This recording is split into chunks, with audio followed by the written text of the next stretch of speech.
Gilas Youth Team Head Coach L.A. Tenorio naggalit sa mga bashers matapos ma-eliminate sa tournament ng ating national team. At proud Pinoy US NCAA standout player na si Remy Martin ayaw pumasok sa PBA dahil sa maliit na salary. Yan ang ating mga pag-uusapan para sa video natin na ito.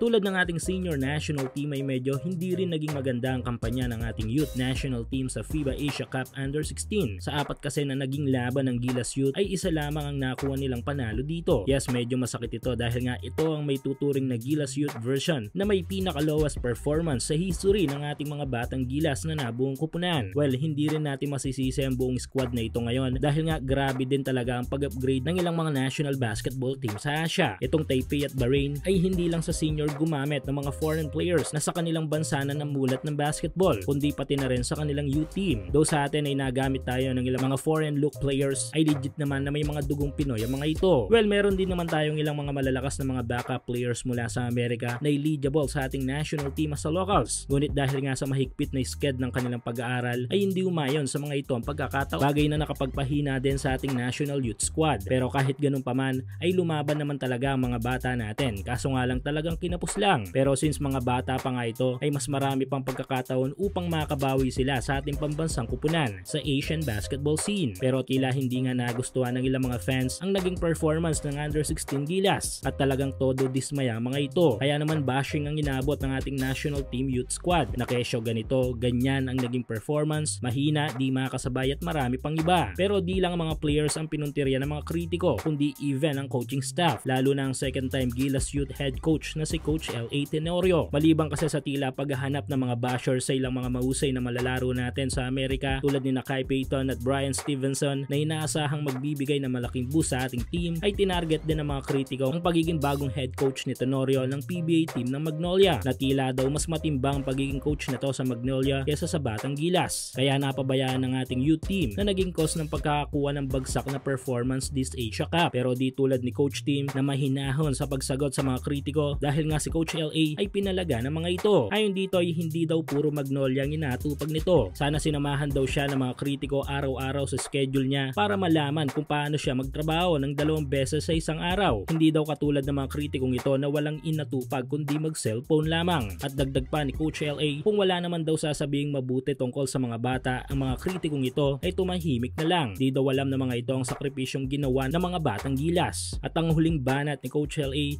ay tumahimik na lang para kayong di Pilipino.